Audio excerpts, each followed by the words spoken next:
الحمد لله رب العالمين والصلاة والسلام على سيد المرسلين أما بعد فأعوذ بالله من الشيطان الرجيم بسم الله الرحمن الرحيم الصلاة والسلام عليك يا رسول الله وعلى آلك وأصحابك يا حبيب الله۔ فرمان مصطفیٰ صلی اللہ تعالیٰ علیہ وآلہ وسلم ہے، سب سے زیادہ حسرت قیامت کے دن اس کو ہوگی جسے دنیا میں علم حاصل کرنے کا موقع ملا مگر اس نے حاصل نہ کیا، اور اس شخص کو ہوگی جس نے علم حاصل کیا اور دوسروں نے تو اس سے سن کر نفع اٹھایا لیکن اس نے نہ اٹھایا، یعنی اس علم پر عمل نہ کیا۔ صلو علی الحبیب صلی اللہ تعالی علی محمد صلی اللہ تعالی علیہ وآلہ وسلم۔ دینی کتب یا اسلامی سبق پڑھنے سے پہلے یہ دعا پڑھ لیجئے، انشاءاللہ عز و جل جو کچھ پڑھے گا یاد رہے گا۔ دعا یہ ہے: اللہم افتح علینا حکمتک وانشر علینا رحمتک یا ذا الجلال والاکرام۔ ترجمہ: اے اللہ عز و جل ہم پر علم و حکمت کے دروازے کھول دے اور ہم پر اپنی رحمت نازل فرما، اے عظمت اور بزرگی والے۔ اول آخر ایک بار درود شریف ضرور پڑھ لیجئے گا۔ السلام علیکم ورحمۃ اللہ وبرکاتہ۔ سپر بانکا چینل کے ناظرین آپ کو سپر بانکا ویلکم کہتے ہیں۔ جیسا کہ آپ کو معلوم ہے کہ سپر بانکا چینل پر ایک سلسلہ بنیادی عقائد اور معاملات اہل سنت شروع کیا گیا تھا، جس کا پہلا بیان اللہ تبارک و تعالی کی ذات و صفات کے بارے میں بیان کیا گیا، جس میں ہم نے سیکھا علم عقائد کیا ہے، اللہ تبارک و تعالی کی ذات و صفات کے بارے میں کیا عقیدہ رکھنا چاہیے، اللہ تعالیٰ کی ذات و صفات کیا ہیں، یہود و نصارہ اور مشرکین اللہ عز و جل کے بارے میں کیا کہتے ہیں، اور مسلمان اللہ عز و جل کے بارے میں کیا عقیدہ رکھتے ہیں، دنیا ہمیشہ رہے گی یا نہیں رہے گی، اور اللہ تبارک و تعالیٰ کے اختیارات کیا ہیں، یہ سب پچھلے پارٹ میں پچھلے حصے میں بیان کیا گیا۔ اگر آپ وہ ویڈیو دیکھنا چاہتے ہیں تو نیچے ڈسکرپشن میں اس کا لنک دے دوں گا۔ آج کا بیان نبوت کے بارے میں ہے۔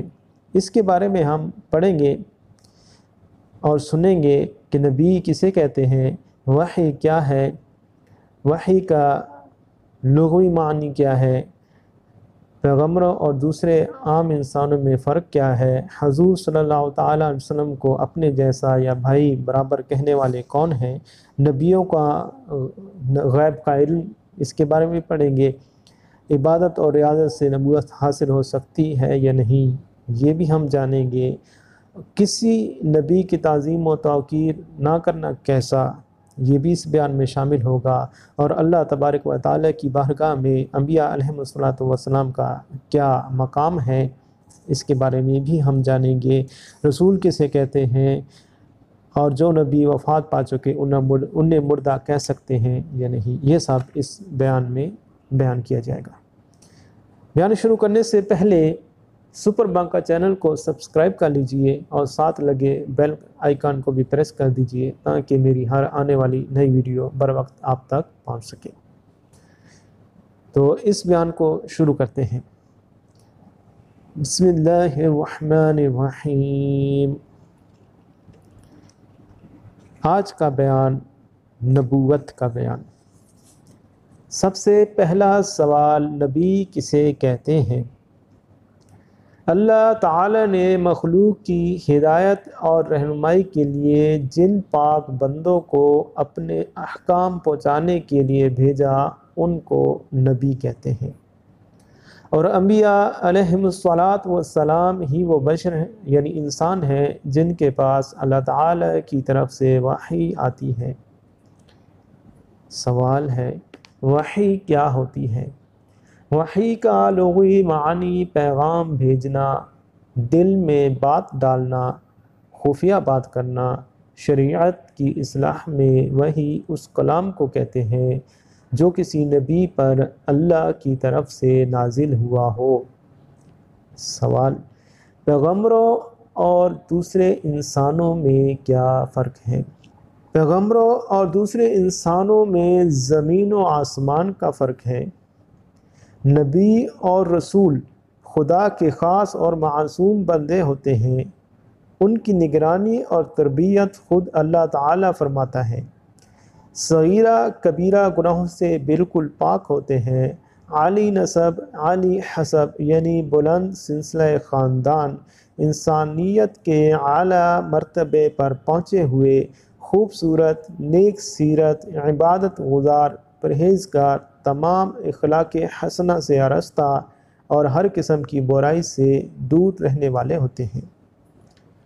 انہیں عقل کامل عطا کی جاتی ہے جو اوروں کی عقل سے درجوں بلند و بالا ہوتی ہے۔ کسی حکیم اور کسی فلسفی کی عقل، کسی سائنسدان کی فہم و فراست اس کے لاکھیں حصے تک بھی نہیں پہنچ سکتا۔ عقل کی ایسی بلندی کیوں نہ ہو کہ یہ اللہ کے لاڈلے بندے اور اس کے محبوب ہوتے ہیں۔ اللہ تعالیٰ انہیں ہر ایسی بات سے دور رکھتا ہے جو باعث نفرت ہو، اسی لیے انبیاء کرام کے جسموں پر برص یعنی سفید داغ، جذام یعنی کوہڑ وغیرہ ایسی بیماریوں سے پاک ہونا ضروری ہے جس سے لوگ نفرت کرتے ہیں۔ پھر تمام مخلوق میں سارے نبیوں میں سے سب سے بڑھ کر عقل کامل و اکمل ہمارے نبی مکرم حضرت محمد مصطفیٰ صلی اللہ تعالیٰ علیہ وآلہ وسلم کو عطا فرمائی گئی ہے۔ چنانچہ حضرت وہب بن منبہ رضی اللہ تعالیٰ عنہ فرماتے ہیں، میں نے 71 یعنی 71 آسمانی کتابوں میں لکھا دیکھا ہے کہ روز اول سے قیامت قائم ہونے تک تمام جہان کے لوگوں کو جتنی عقل عطا کی گئی ہے وہ سب مل کر حضرت محمد صلی اللہ تعالیٰ علیہ وآلہ وسلم کی عقل کے آگے ایسی ہے جیسے دنیا کے تمام ریگستان کے سامنے ریت کا ایک ذرہ۔ سوال، حضور صلی اللہ تعالیٰ علیہ وآلہ وسلم کو اپنے جیسا بشر یا بھائی برابر جو کہے وہ کون ہے؟ جواب، حضور سرور عالم صلی اللہ تعالیٰ علیہ وآلہ وسلم کو اپنے جیسا بشر یا بھائی برابر کہنے والے یا کسی اور طرح حضور کا مرتبہ گھٹانے والے مسلمان نہیں، گمراہ بددین ہیں۔ قرآن کریم میں جگہ جگہ کافروں کا یہ طریقہ بیان کیا گیا ہے کہ وہ نبیوں کو اپنے جیسا بشر کہتے تھے، اس لیے گمراہی اور کفر میں پڑے۔ سوال، نبیوں کو غیب کا علم ہوتا ہے یا نہیں؟ انبیاء علیہم السلام غیب کی خبر دینے کے لیے ہی آتے ہیں۔ حساب کتاب، جنت دوزخ، ثواب عذاب، حشر نشر، فرشتے وغیرہ غیب نہیں تو اور کیا ہے؟ یہ وہی بتاتے ہیں جن تک عقل نہیں پہنچتی، مگر یہ علم غیب کہ ان کو ہے اللہ تعالیٰ کے دیے سے ہے، لہٰذا ان کا علم غیب عطائی یعنی اللہ تعالیٰ کا دیا ہوا ہے، اور اللہ تعالیٰ کا علم غیب ذاتی ہے جس کی کوئی حد نہیں اور اس کی صفت ہے ہمیشہ سے ہے۔ اس طرح علم غیب نبیوں اور رسولوں کے لیے ماننے والے کو شرک کا الزام دینا بھی حماقت اور خود کفر و شرک کے معنی سے ہی جہالت ہے۔ سخت گمراہی کی بات ہے بلکہ مطلقاً انبیاء اکرام کے لیے علم غیب کا انکار کرنا تو قرآن کریم کی نص قطعی کے انکار کی وجہ سے کفر ہے۔ سوال: کیا کوئی عبادت اور ریاضت سے نبوت حاصل کر سکتا ہے؟ جواب: ہرگز نہیں۔ نبوت بہت بلند اور بڑا مرتبہ ہے۔ کوئی شخص عبادت وغیرہ سے حاصل نہیں کر سکتا، چاہے عمر بھر روزے دار رہے، رات بھر سجدوں میں رویا کرے، تمام مال و دولت خدا کی راہ میں صدقہ کر دے، اپنے آپ بھی اس کے دین پر فدا ہو جائے، یعنی جان قربان کر دے، مگر اس سے نبوت نہیں پا سکتا۔ نبوت اللہ تعالیٰ کا فضل ہے، جسے چاہے عطا فرمائے۔ ہمارے پیارے آقا و مولا صلی اللہ تعالیٰ علیہ وآلہ وسلم اللہ تعالیٰ کے آخری نبی ہیں۔ اب کوئی نبی ہرگز نہ آئے گا جو حضور صلی اللہ تعالیٰ علیہ وآلہ وسلم کو آخری نبی نہ مانے، مسلمان نہیں، کافر اور مرتد ہے، بلکہ آخری نبی ہونے میں شک ہی کرے یا کسی نئے نبی کے آنے کو ممکن ہی کہے، کھلا کافر ہے کہ اس کا حضور صلی اللہ تعالیٰ علیہ وآلہ وسلم کے آخری نبی ہونے پر ایمان ہی نہیں، اور مسلمان ہونے کے لیے آپ کو اللہ کا آخری نبی صدق دل سے قطعیت کے ساتھ تسلیم کرنا ضروری ہے۔ سوال: کسی نبی کی تعظیم و توقیر نہ کرنا کیسا؟ جواب: انبیاء علیہم السلام تمام مخلوق سے افضل ہیں۔ ان کی تعظیم و توقیر یعنی عزت و احترام فرض، اور ان کی ادنا توہین یعنی گستاخی یا تکذیب یعنی جھٹلانا کفر ہے۔ آدمی جب تک ان سب انبیاء علیہم السلام کو نہ مانے، مومن ہی نہیں ہو سکتا۔ شیطان اللہ تعالیٰ کے پیارے نبی آدم علیہ السلام کی بے ادبی اور گستاخی کرنے ہی کی وجہ سے ملعون قرار دیا گیا۔ پتہ چلا کہ انبیاء کرام علیہم السلام کی بے ادبی شیطانی کام ہے۔ اب آخری نبی ہمارے نبی مکرم محمد مصطفیٰ صلی اللہ تعالیٰ علیہ وآلہ وسلم کی لائی ہوئی شریعت کو ماننا مسلمان ہونے کے لیے ضروری ہے۔ اب کوئی نیا نبی اور نئی شریعت نہیں آئے گی۔ سوال: اللہ عز و جل کی بارگاہ میں انبیاء اکرام علیہ السلام کا کیا مقام ہے؟ اللہ تعالیٰ کے دربار میں انبیاء علیہ السلام کی بہت عزت اور بڑا مقام ہے۔ وہ اللہ تعالیٰ کے پیارے، اس کے محبوب ہوتے ہیں، ان پر وحی نازل ہوتی ہے، انہیں طرح طرح کے کمالات و معجزات عطا کیے جاتے ہیں۔ ساری مخلوق میں سب سے افضل رتبہ انبیاء اکرام ہی کا ہوتا ہے، حتیٰ کہ فرشتوں سے بھی افضل ہوتے ہیں۔ سوال: رسول کسے کہتے ہیں؟ انبیاء علیہم السلام میں جو نئی شریعت لائے اس کو رسول کہتے ہیں۔ سوال: جو نبی وفات پا چکے انہیں مردہ کہہ سکتے ہیں یا نہیں؟ جواب: تمام انبیاء علیہم السلام اپنی قبروں میں ایسے زندہ ہیں جیسے دنیا میں تھے۔ ایک آن یعنی گھڑی بھر کے لیے ان پر موت آئی، پھر زندہ ہو گئے۔ جو انہیں مردہ کہے گمراہ، بددین، شیطان کے رستے پر چلنے والا ہے، اس کے تو سائے سے بھی دور رہنا چاہیے۔ کیا سارے انبیاء اکرام برابر ہیں؟ جواب: انبیاء علیہم السلام نبی ہونے میں برابر ہیں، البتہ ان کے مراتب میں فرق ہے۔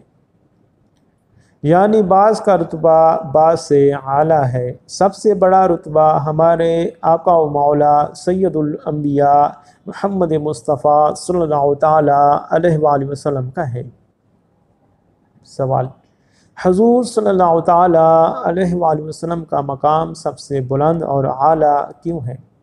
جواب: تمام انبیاء علیہم السلام کو جو کمالات جدا جدا عنایت ہوئے وہ سب اللہ تعالیٰ نے حضور صلی اللہ تعالیٰ علیہ وآلہ وسلم کی ذات عالی میں جمع فرما دیے، اور جو حضور صلی اللہ تعالیٰ علیہ وسلم کے خاص کمالات دوسرے انبیاء میں نہیں تھے وہ بھی بہت زائد ہیں۔ حضور صلی اللہ تعالیٰ علیہ وسلم تمام انبیاء کرام کے بھی سردار ہیں، فرشتوں کے بھی سردار ہیں، اور ساری مخلوق میں سب سے افضل ہیں۔ امام اہل سنت رحمۃ اللہ تعالیٰ علیہ فتاوی رضویہ شریف میں ارشاد فرماتے ہیں، امام علامہ جلال الدین سوطی رحمۃ اللہ تعالیٰ علیہ نے خصائص الکبریٰ میں 250 کے قریب یعنی 250 کے قریب حضور صلی اللہ تعالیٰ علیہ وآلہ وسلم کے خصائص جمع کیے، اور یہ صرف ان کا علم تھا، اس سے زیادہ علم والے زیادہ جانتے ہیں۔ پھر جس قدر حضور اپنے فضائل و خصائص جانتے ہیں دوسرا کیا جانے گا، اور حضور صلی اللہ تعالیٰ علیہ وآلہ وسلم سے زیادہ علم والا ان کا مالک اور مولا عز و جل ہے۔ سب سے آخری نبی کون ہے؟ حضور صلی اللہ تعالیٰ علیہ وآلہ وسلم خاتم النبیین ہیں، یعنی اللہ تعالیٰ نے نبوت کا سلسلہ حضور صلی اللہ تعالیٰ علیہ وآلہ وسلم پر ختم فرما دیا۔ سوال: جو کہے کہ حضور صلی اللہ تعالیٰ علیہ وسلم کے بعد بھی کوئی نبی آ سکتا ہے اس کے بارے میں کیا حکم ہے؟ جواب: حضور صلی اللہ تعالیٰ علیہ وآلہ وسلم کے بعد کسی کو نبوت نہیں مل سکتی۔ جو شخص حضور صلی اللہ تعالیٰ علیہ وسلم کے بعد کسی کو نبوت ملنا جائز سمجھے یا آپ کے آخری نبی ہونے میں شک ہی کرے وہ کافر ہو جاتا ہے۔ سچے دل سے قطعیت کے ساتھ حضور صلی اللہ تعالیٰ علیہ وآلہ وسلم کے آخری نبی ہونے کا عقیدہ رکھنا بھی مسلمان ہونے کے لیے ضروری ہے۔ سوال: اللہ عز و جل تک پہنچنے کا کیا رستہ ہے؟ جواب: خدا کی راہ انبیاء علیہم السلام ہی کے ذریعے ملتی ہے، اور انسان کی نجات کا دار و مدار انہی کی فرما برداری پر ہے۔ سوال: کیا جن اور فرشتے بھی نبی ہوتے ہیں؟ جواب: نہیں، نبی صرف انسانوں میں سے ہوتے ہیں، اور ان میں سے بھی فقط مرد، کوئی عورت نبی نہیں ہو سکتی۔ البتہ رسول انسانوں کے ساتھ ہی خاص نہیں بلکہ فرشتوں میں بھی رسول ہیں۔ قرآن مجید میں کن انبیاء علیہم السلام کا ذکر ہے؟ جواب: اللہ عز و جل نے حضرت آدم علیہ السلام سے ہمارے آقا حضور سید عالم صلی اللہ تعالیٰ علیہ وآلہ وسلم تک بہت نبی بھیجے۔ قرآن پاک میں جن انبیاء کا ذکر ہے ان کا اسماء مبارکہ یہ ہیں: حضرت آدم علیہ السلام، حضرت نوح علیہ السلام، حضرت ابراہیم علیہ السلام، حضرت یوسف علیہ السلام، حضرت اسماعیل علیہ السلام، حضرت اسحاق علیہ السلام، حضرت یعقوب علیہ السلام، حضرت موسیٰ علیہ السلام، حضرت ہارون علیہ السلام، حضرت شعیب علیہ السلام، حضرت لوط علیہ السلام، حضرت ہود علیہ السلام، حضرت داود علیہ السلام، حضرت سلیمان علیہ السلام، حضرت ایوب علیہ السلام، حضرت زکریا علیہ السلام، حضرت یحییٰ علیہ السلام، حضرت عیسیٰ علیہ السلام، حضرت الیاس علیہ السلام، حضرت الیسع علیہ السلام، حضرت یونس علیہ السلام، حضرت ادریس علیہ السلام، حضرت ذوالکفل علیہ السلام، حضرت عزیر علیہ السلام، حضرت صالح علیہ السلام، حضور سید المرسلین محمد الرسول اللہ صلی اللہ تعالیٰ علیہ وآلہ وسلم۔ سوال: کیا غیر نبی یعنی جو نبی نہیں کے پاس بھی وحی آتی ہے؟ جواب: وحی نبوت غیر نبی کے پاس نہیں آتی جو اس کا قائل یعنی ماننے والا ہو وہ کافر ہے۔ سوال: کیا انبیاء کے سوا اور کوئی بھی معصوم ہوتا ہے؟ جواب: ہاں، فرشتے بھی معصوم ہیں۔ سوال: معصوم کس کو کہتے ہیں؟ جواب: جو اللہ تعالیٰ کی حفاظت میں ہو اور اس کی وجہ سے اس کا گناہ کرنا ناممکن ہو۔ سوال: کیا امام اور ولی بھی معصوم ہوتے ہیں؟ انبیاء علیہ السلام اور فرشتوں کے سوا معصوم کوئی بھی نہیں ہوتا۔ اولیاء کو اللہ تعالیٰ اپنے کرم سے گناہوں سے بچاتا ہے، مگر معصوم صرف انبیاء اور فرشتے ہی ہیں۔ سوال: دنیا میں سب سے پہلے آنے والے نبی کون ہیں؟ جواب: دنیا میں سب سے پہلے آنے والے نبی حضرت آدم علیہ السلام ہیں۔ اس سے پہلے آدمیوں کا سلسلہ نہ تھا۔ سب سے پہلے اللہ تعالیٰ نے انہیں اپنی قدرت کاملہ سے بغیر ماں باپ کے پیدا کیا اور اپنا خلیفہ یعنی نائب بنایا اور علم اسماء عنایت فرمایا۔ فرشتوں کو ان کے سجدے کا حکم کیا، انہی سے انسانی نسل چلی، تمام آدمی انہی کی اولاد ہیں۔ سوال: علم اسماء کس کو کہتے ہیں؟ جواب: اللہ تعالیٰ نے جو حضرت آدم علیہ السلام کو ہر چیز اور اس کے نام کا علم عطا فرمایا تھا اس کو علم اسماء کہتے ہیں۔ سوال: فرشتوں نے حضرت آدم علیہ السلام کو کیسا سجدہ کیا تھا؟ جواب: یہ سجدہ تعظیمی تھا جو خدا کے حکم سے ملائکہ نے کیا، اور سجدہ تعظیمی پہلی شریعتوں میں جائز تھا، ہماری شریعت میں جائز نہیں، اور سجدہ عبادت پہلی شریعتوں میں بھی خدا کے سوا کسی اور کے لیے جائز نہیں تھا۔ جو مخلوق میں سے کسی کو سجدہ عبادت کرے گا کافر ہو جائے گا، اور تنظیماً سجدہ کرے گا تو سخت گناہ گار اور عذاب نار کا حقدار ہوگا، کہ ہماری شریعت میں سجدہ تعظیمی بھی حرام ہے۔ سپر بانکا کے ناظرین، آج کا یہ ٹاپک یعنی نبوت کا بیان یہیں پر اختتام پذیر ہوتا ہے۔ انشاءاللہ عز و جل اگلی ویڈیو میں اس سلسلے کا اگلا ٹاپک یعنی بیان معجزات کا ہوگا۔ اس کے ساتھ ہی سپر بانکا کو اجازت دیجیے۔ السلام علیکم ورحمۃ اللہ وبرکاتہ۔